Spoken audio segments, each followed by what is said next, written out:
Okay, good morning. This is Mark Arnold, Senior Vice President of Marketing with Zap Surgical.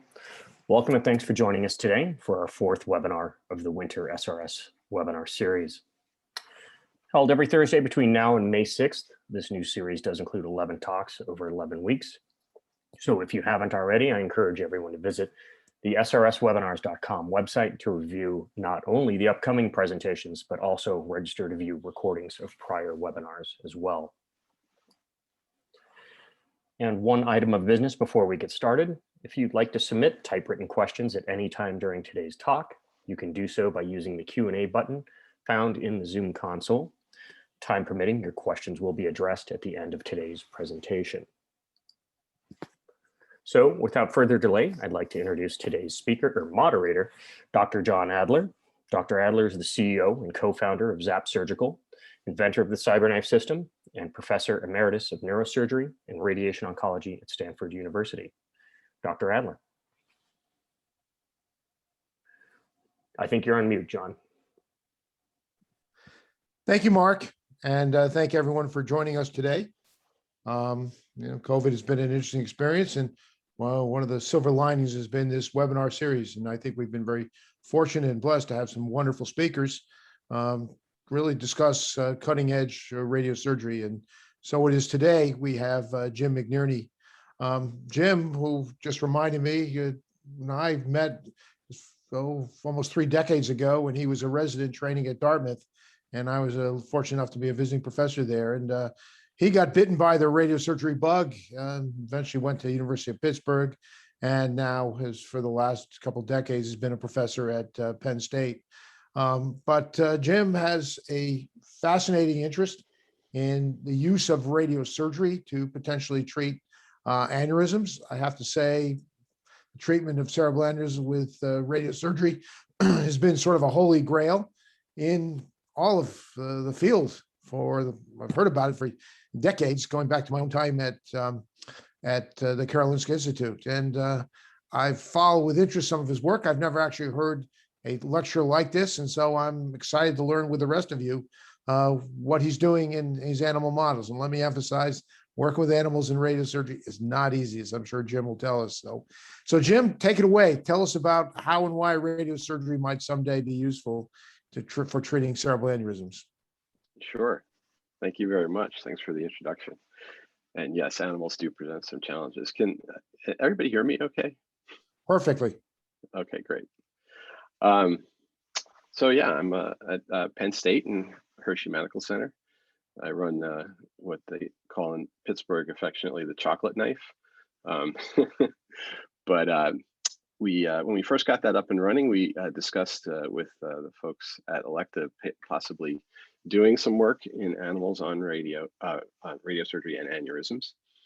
And so they funded this study for us, which is my only real disclosure for the whole thing.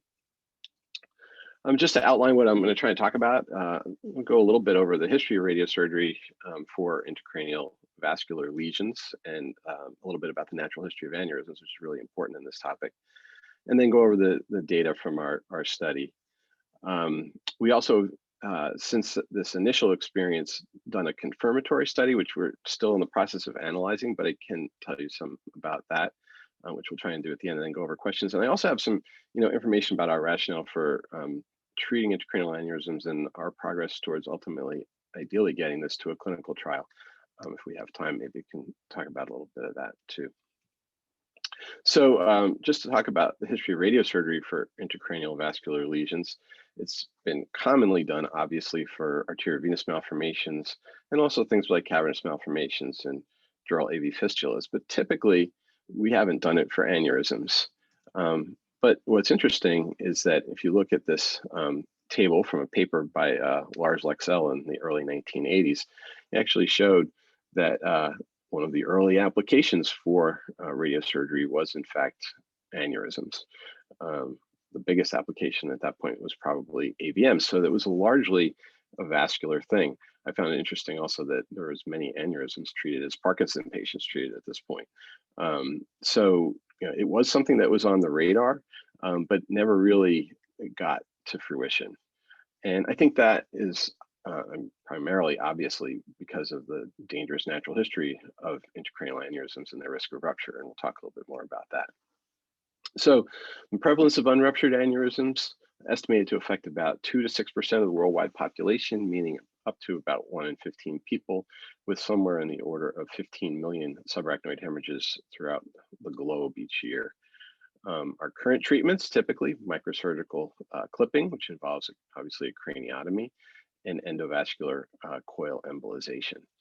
And the bottom line with these treatment approaches they are both invasive, and they actually both do involve some significant risk, and they are also fairly expensive. But they are what we have, and typically that's really what's been done for people with aneurysms. Now, the risk of aneurysmal subarachnoid hemorrhage in this country, in the United States, is about 15 to 20,000 per year. And it's bad. This is a bad thing to have happen, obviously. 45% 30-day mortality. A lot of people die as a result of a subarachnoid hemorrhage. 25% of patients have a major neurological morbidity. So 70% dead or majorly disabled. That's a really bad set of outcomes there. And we also don't know how many patients died before they even reach medical care. How many of those, oh, he died of a heart attack, was actually, a ruptured aneurysm, for example. So the incidence as a result is kind of difficult to estimate accurately. But one thing that we do know and has changed since the early 1980s is imaging. And as imaging has improved, aneurysms get identified, and they get identified incidentally on all kinds of studies, trauma head CTs and MRIs and other things. So we know much better now than we used to that aneurysms are perhaps a little bit more common than originally thought. So what do you do with that incidentally discovered unruptured intracranial aneurysm? Well, that's controversial. The treatments that we talked about, as I said, have substantial risks, and surgical clipping of an aneurysm is estimated to have a mortality rate as high as 2 to 4%, permanent neurological morbidity rate as high as 11%. Endovascular coiling is a 3 to 4% more permanent morbidity rate, so that's much lower. But 20 to 40% of these procedures can recanalize and be incomplete. And so it's not a perfect solution to the problem. And while the risk of rupture, as we went over, is severe, the rate of rupture is not nearly as clear. And data from studies like the ISUIA survey suggests that small aneurysms have a lower rate of hemorrhage. And we also know that aneurysm shape can impact it. Aneurysm that's perfectly nicely round is a little bit less likely to rupture than one that's got an unusual shape to it. But because of all of these things, screening is not routinely recommended. In fact, for small aneurysms, my vascular partners typically will observe these over time and not offer any treatment until they get big enough that they get into the range of reasonable risk to support the risk of the intervention itself. So if we can change gears for a minute, I want to talk a little bit about radiosurgery for arteriovenous malformations, because that's what we know. That's where this sort of information and strategy all comes from. As we know, AVMs also have a similar instance of subarachnoid hemorrhage, but the risk from those hemorrhages tends to be much lower. And in fact, the risk for permanent deficits hovers around 5%.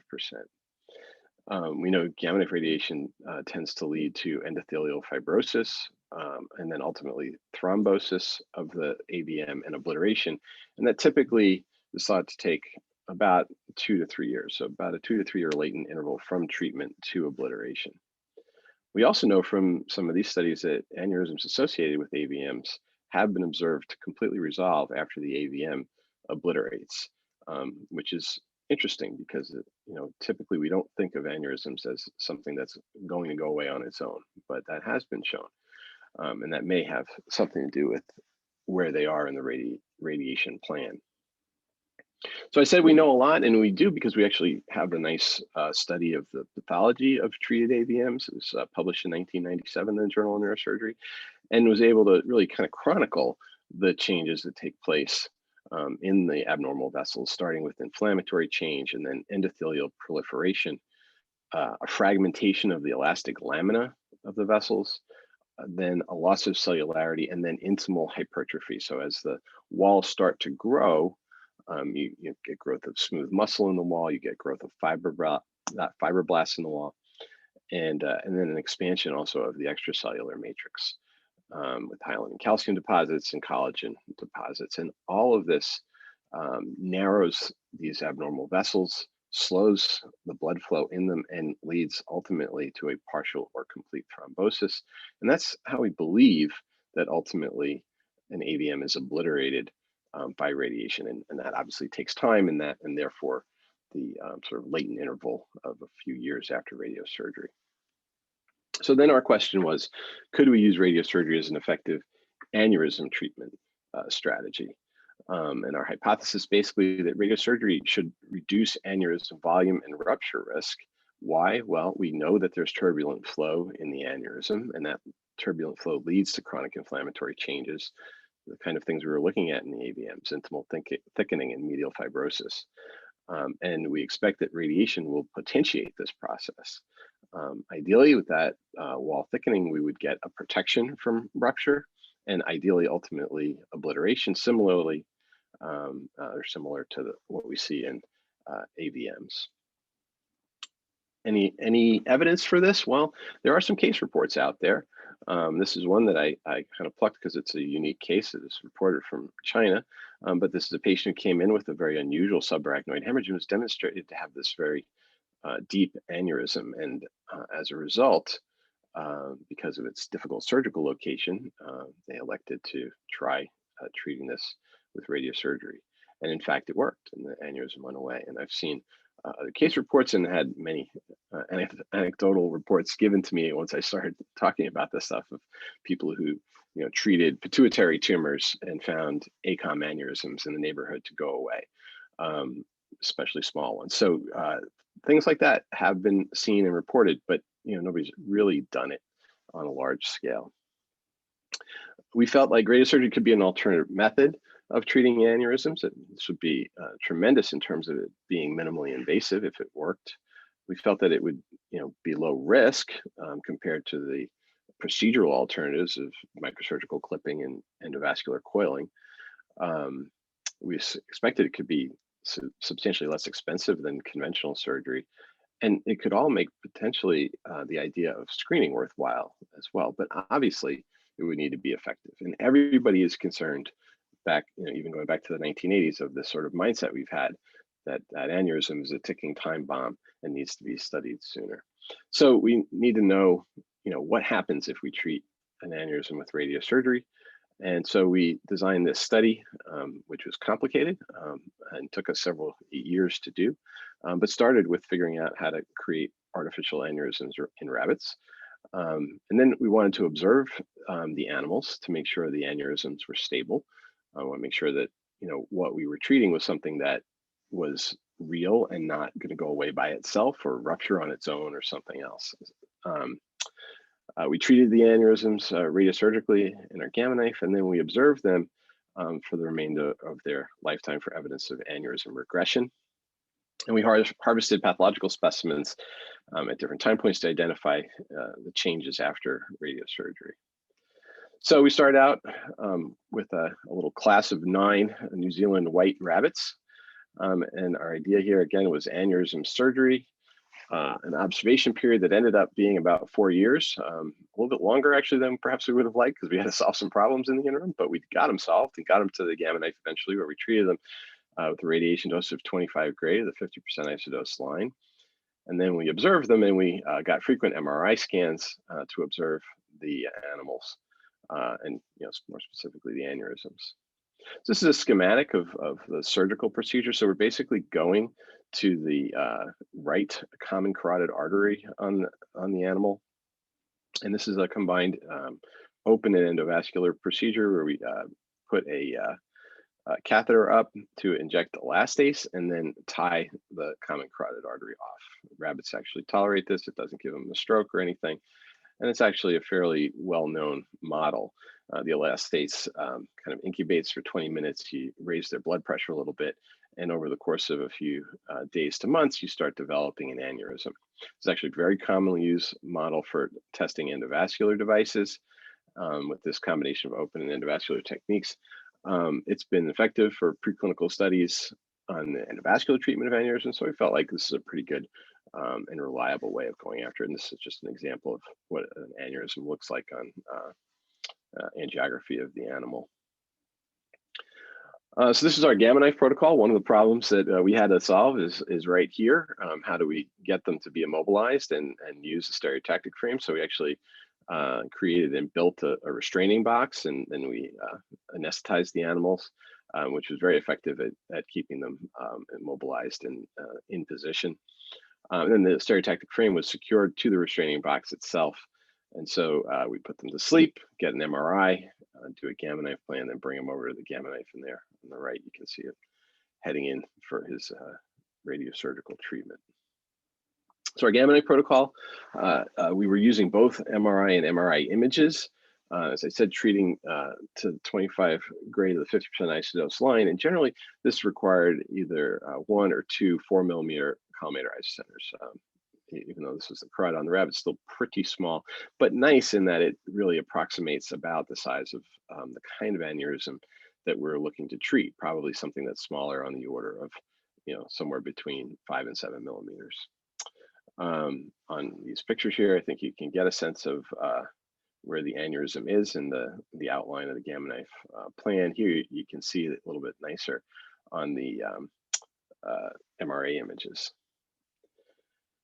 on the bottom here. So we followed them longitudinally after that. We got MRIs a lot at 1 month, 2 months, 4 months, 6, 9, 12, 15, 18, 21, all the way to 24 months. These were 3D time of flight multi-slab images, which we analyzed on the Aquarius Intuition viewer. We serially sacrificed the animals, or more to the point, they sacrificed themselves for us, because these were old rabbits at this point. Their natural lifespan is about 6 years.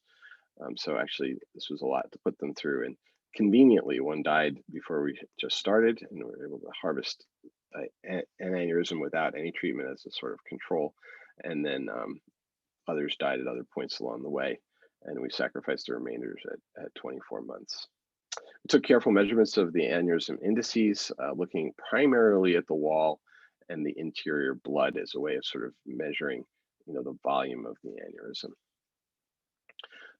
So here is kind of what we would get and what we would do with it. So on the left, a three-dimensional rendering of what the aneurysm looks like after treatment. On the right, what we would define as the aneurysm volume on the outside, and then the white on the inside, the blood volume, and we measure these things separately. So here's some serial MRI results on one animal, and you can see that the aneurysm at baseline, and then 3 months, 6 months, 9 months, 12, 18, and 24 months. So there's always some little residual there, but it gets much less noticeable over time. We also measured a variety of aneurysm indices. So we measured things like the height, distance from the neck to the apex of the dome, the maximum diameter, Dmax, the neck diameter, Dn, and the distance to the largest cross section. And these help us calculate a variety of things. We, from the imaging size, we calculated volume, surface area, isoperimetric ratio. And then we also calculated aspect ratio, bottom line factor, bulge location. These are all things that have been used to sort of rate the risk of an aneurysm rupturing, the shape that I was talking about earlier. So those were very helpful. So this was our primary finding. So at about 3 months after surgery, this little violet dot here is about the size of the aneurysm volumes. And then, as I said, we measured blood volume in red and whole aneurysm volume in blue throughout the course of this time on these radiographic images or MRI images. So as you can see, both the blood volume and the whole aneurysm volume steadily decreased at about a rate of 1.7% per month over the 24 months that we observed after treatment. Up at the top here is just a natural history study. We didn't really have a control for this study. But there are many controls in the literature, and it show that the aneurysms do tend to stay the same size, and that's certainly the observation that we had over the course of our sort of late interval, while we made sure that everything was stabilized before treatment. They got out to a certain size, but then they had stayed there for some time, years. This was highly significant for both the whole aneurysm volume and the blood volumes. In the meantime, looking at those indices that I was talking about and calculations, the aspect ratio stayed pretty much the same here in blue. The non-sphericity index stayed about the same in orange, and the isoparametric ratio stayed about the same in green. We were paying attention to these things in part because we were concerned that if we were going to cause the aneurysms, weakness in the wall or something like that, that we would see changes in these indices that might portend a higher risk of rupture. But the point of this is that we did not see those changes. Moreover, we never saw an aneurysm rupture during the course of the study. So here's just gross pathology at baseline. This is the animal who died before we got treated. And here's a little gross anatomy. Look at what an aneurysm looks like at 6 months after treatment. And this is the histopathology. So we used the left common carotid artery as an internal control. It wasn't in the radiation field and didn't get the kind of radiation dose that the aneurysm got. And what we tended to see was this thickening of the aneurysm wall with subintimal fibrosis, as we expected we likely would. So that was kind of exciting. So here we're just going through and showing you what it looked like at baseline at the top here, and then 6 months after radiosurgery and compared with the left, and these are close-ups, and you can start to see the endothelial proliferation going on, but you can see that it doesn't really change in the left. Thicker wall at 12 months, much thicker wall at 18 months. And these obviously are all different animals. 24 months, also a thick wall, and you also see this evidence of some thrombosis within the vessel. Maybe the beginning of something that would make it go away. Again, not only are we counting on wall thickening here, but if we can get thrombosis within the aneurysm, that also could make it excluded from the circulation. So these are serial sections going from cranial to caudal, and this is our baseline aneurysm. As you can see, pretty big, untreated. And you can start to see how much the walls thicken here at 6 months, and then at 12 months, 18 months has a really great response on that animal, and then 24 months. So a constant thickening of the aneurysm wall, suggesting ideally protection from rupture. So here's some more measurements that we did. We looked at the lumen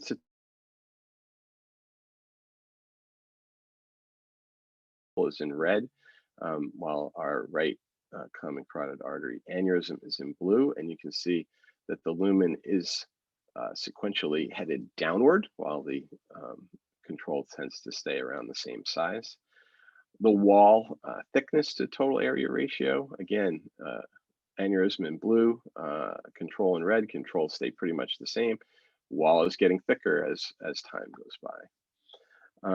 The average luminal area, so obviously the control is going to be much smaller, but you can see that average luminal area going down precipitously over the course of the observation. And then lastly here, a ratio of the right common carotid artery aneurysm to the left common carotid artery control. And again, going down. These are all statistically significant differences. So our conclusion was basically that radiosurgery can be an effective treatment for aneurysm, at least in rabbits. As I said, our constant trends of the non-sphericity index, I'm never going to be able to pronounce that, aspect ratio and isoparametric ratio, shape indices suggested that there's no increase in rupture. And as I said, we never did see any of these aneurysms rupture. That radiosurgery causes the kind of histopathological changes we would expect to see that could result in volume reduction. Obviously, that we felt that was promising and very nice that it was as similar to what we expected from our experience with AVMs. There's this linear longitudinal decrease in total and luminal volume that ideally should give us a decrease in rupture risk, and suggests, given the amount of decrease that we saw over the time interval that we saw, that perhaps there would be about a 4-year latent interval till we got full resolution of the aneurysm. So with that, we tried to do a follow-up study to address a couple of the sort of weaknesses of our first one. As I said before, one is we had a relatively small number of animals, so we didn't really have a control group. In the second sample, we had a control group. In this one, though, we also used radiosensitizers with radiosurgery to see if we could maybe decrease that latency interval in order to get us, a little bit closer to a clinical trial. So again, strategy here, 7 controls where we just monitor them for 24 months, 7 treated with radiosurgery, and 7 with radiosensitizers and radiosurgery. And so again, aneurysm surgery followed by a much shorter 1-year observation, because we were pretty sure that would be about how much time we needed to see a stable aneurysm, followed by radiosurgery plus minus a treatment with a liposome, a targeted liposome with ferritin, which I'll explain in a second, then observation over the course of 24 months. So we chose a target called chemokine receptor 4 to put on a targeted lysosome to deliver ferritin to the endothelium.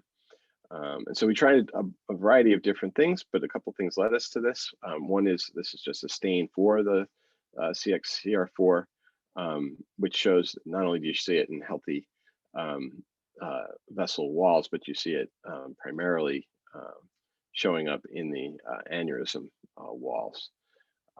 We also know from some of these studies that ferritin actually increases VEGF expression after radiation. And so we felt like this was a promising strategy to perhaps produce some radiation sensitivity to these lesions. These data are still under analysis, but I do have a couple things I can share with you. We ended up with 6 controls. We have treated the animals, and we did see that in both the radiosurgical group and the radiosurgery plus radiation sensitizer group, the aneurysms decreased, and they decreased similarly to what we saw in our original study. Unfortunately, all that work for radiosensitizers, we didn't really see a significant difference using the radiosensitizers when compared to radiosurgery alone. Nevertheless, we felt it was really important that no aneurysm ruptured in this data set as well. So I think maybe I'll stop there. Here is our team, and take any questions that you might have.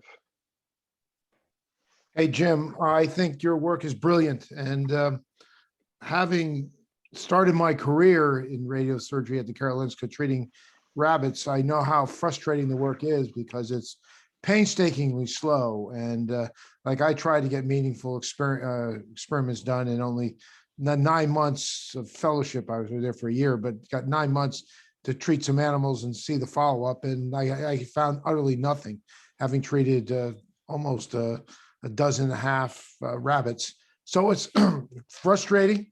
But the work you're showing is, I think, fascinating, and just maybe a change in treatment paradigm going forward. So I'm paying close attention. I do hope you keep to the project, and ideally, I hope you start treating some patients, because you may surprise yourself where patients actually have more profound outcomes than animals. And so we have a few questions, and I'll ask some, but the audience has asked some as well. And so, first of all, I want to thanking you for a great presentation. But the question was, what is the potential risk for parent vessel thrombosis? Yeah, that's a great question. And it's a question that I've been asked, I'm sure you have too, over the years, of like, well, what are you doing when you do an AVM. I mean, what about, the carotid artery when you treat a skull base meningioma?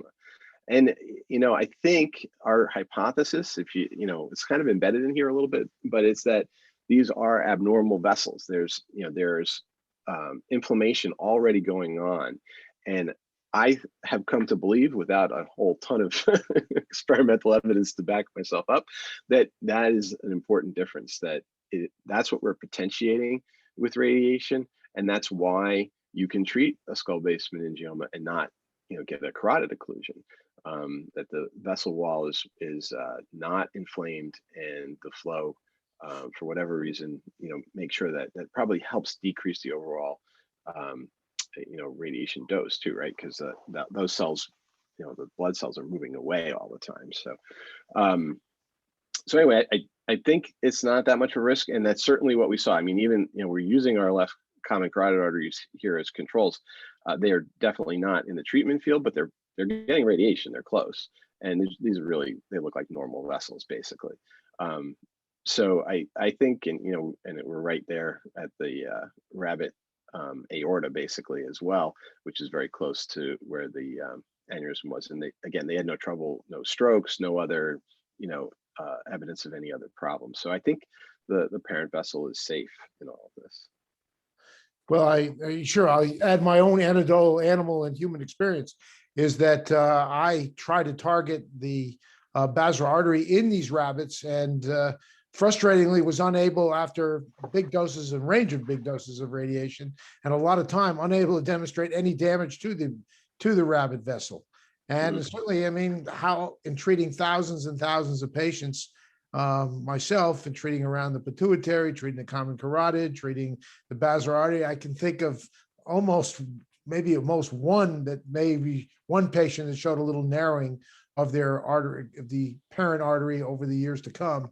And who knows if that wasn't a tumor effect or something else. So right. I agree that normal vessels seem to be somewhat impervious to radiation when treated over a very small distance. And I think it's the length that's so critical.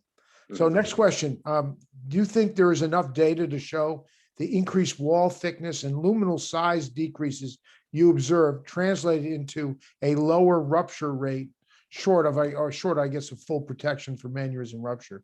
So it's like, do we do some good even in the absence of total aneurysm obliteration?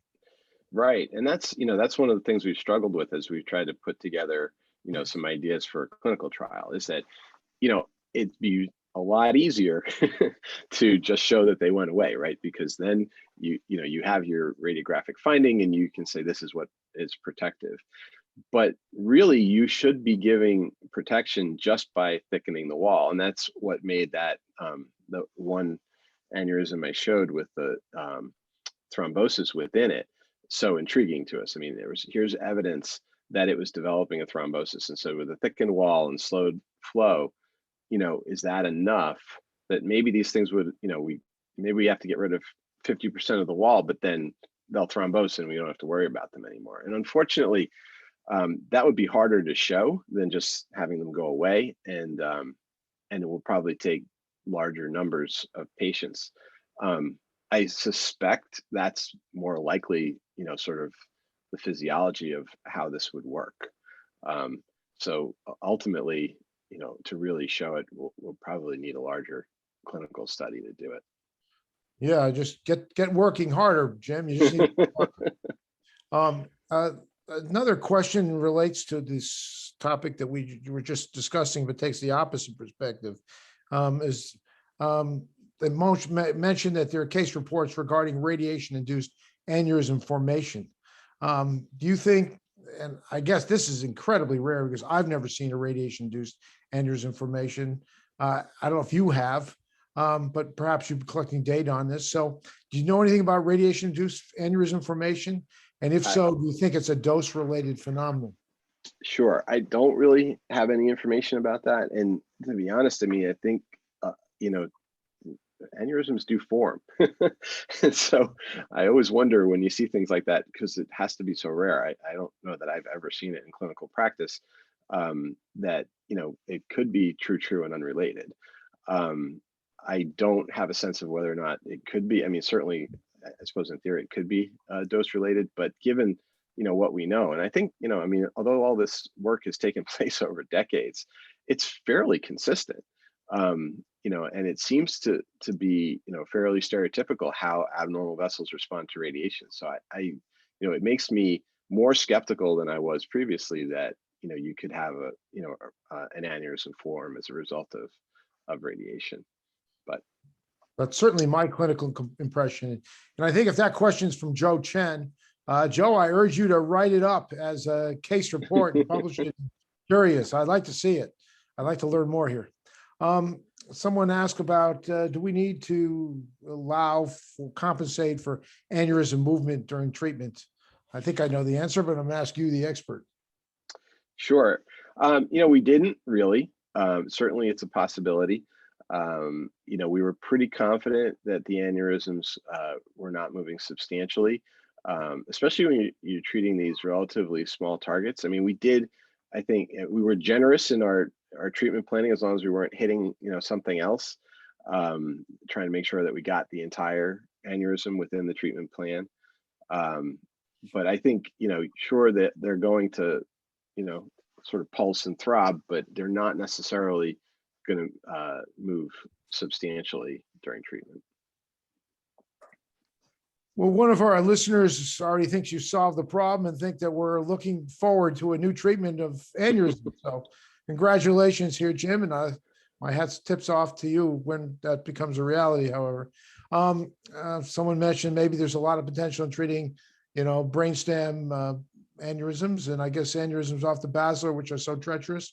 I could see this having incredible application given the risk profile. But here's a question, another question from me is, okay, maybe you haven't cracked the whole nut here yet, but what about combining this with the coiled aneurysms and trying to aneurysms have been coiled, trying to accelerate the process of obliteration, thrombosis in coiled aneurysms? Sure. We've thought about that, and especially in those coiled aneurysms that have recanalized too. Nobody knows what the risk of that is. Yep. And the biggest problem with that though is imaging, because you do get a fair amount of artifact from the coil. So it's not impossible, but it is one of the one of our potential strategies for going after this. And in part because if somebody gets one of these things diagnosed, it's not uncommon that happens as part of an angiogram, and if it is, a lot of times they will just get it coiled right there. So it is sometimes the kind of thing where you have to come back later and say, all right, well, now what are we going to do if it becomes a problem, because it wasn't much of a decision at the head.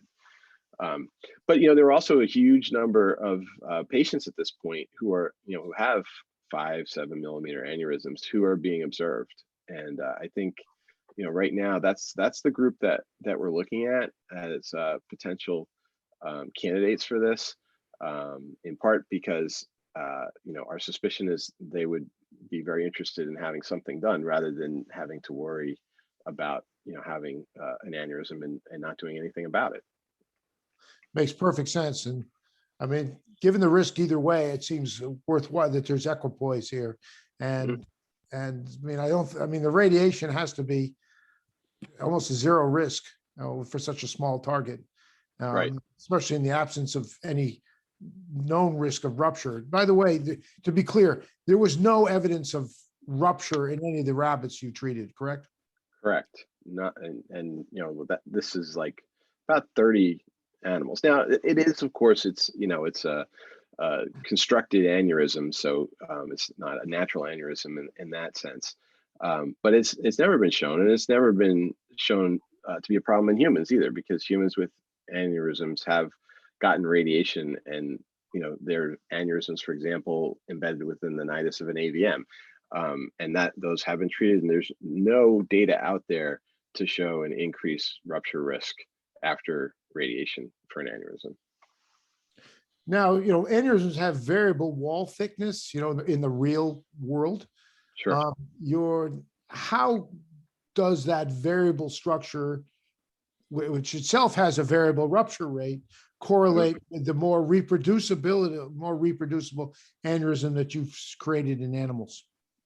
Well, again, I think one of, the real place where this would be most helpful would be in the small aneurysm, where they are much more commonly, sort of stereotypical in their shape. They are more commonly rounded and small, so it's a more straightforward thing. I think, one of the issues is that, when you see those variations in shape for a lot of vascular and endovascular neurosurgeons, that's an indication to treat right there, so they think of that as higher risk of rupture, and they're going to be more likely to do something for an unruptured aneurysm. I don't, some of our aneurysms, as we showed you some of their shapes, they're not, they were not perfectly shaped. Yeah. They could be very unusual in their shape, despite the fact that they are, sort of, you might think that, well, we created them, so they should always be the same, but they weren't. And it didn't pose a problem for us in this study. So, I mean, I think there are real world issues there, but also we don't have any evidence that it should make a difference. Gotcha. Oh, because someone asked about the application of fractionation in the setting of some of these lesions being, some aneurysms are very close to the brainstem and, optic nerves. And so you care to comment on that? Sure. I mean, obviously it's not what we did. I think, we chose 25 gray just because it was right around what you would do for an AVM. So again, we were just trying to mimic what we already knew. I think, that would be a safe dose in most of the brain, but definitely in the optic chiasm and the brainstem, that could be a question. The jury is totally out on, how you're doing this. I mean, it was an educated guess, but it was a guess to choose 25 gray and see that it worked. Would it work better for higher? I mean, that's not really what we see with AVMs. Higher doses don't, beyond 25 gray don't necessarily make them obliterate faster or better. But aneurysms are different. Maybe they would respond differently. I don't see any reason why we wouldn't be able to do it in a fractionated way. That straightforward enough to do. That makes sense to me, and I think you hit the nail on the head there. So just time for maybe another couple of questions. So some of the people in the audience agree that the small incidental aneurysm, the 5 to 7 millimeter seems like a perfect target for you guys to get going on. I hope you start treating them soon. So someone else asked about the combination of radiosurgery and endovascular treatments, and I thought the same way. It's a very good idea. Other question here was about treating the neck of the aneurysm rather than treating the entire dome if it was thin walled. Interesting thought. I could see that maybe working. Yeah. Well, and I think that's, we thought about that as well. And I think that is where, again, if you can get the neck and the neck is relatively narrow, it might not take as much endothelial proliferation to slow down the flow. And if you get enough stasis in the aneurysm itself, you likely would get a thrombosis. And that's frankly, part of how coils work too, is to, get stasis and thrombosis within the aneurysm. But the other aspect of this is typically if we're going to be treating 5 to 7 millimeter aneurysms, these are about as small targets as we can shoot at, right? So, it's, I think most of the time you're going to end up getting the whole aneurysm. Yeah, no, I would agree if that's your primary target.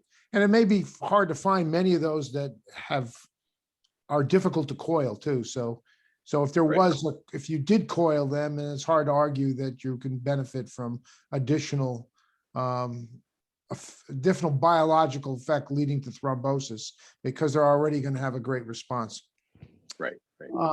So I think we've covered all the questions. I think I don't want to get political here, but I don't know if the world knows this, but President Biden had an aneurysm rupture 30, 35 years ago, and he was treated with eventually bilateral clipping of PCOM aneurysms. So PCOM aneurysms, all aneurysms are a very real deal. And if you can come up with a better way to treat them, Jim, the world's going to be a better place.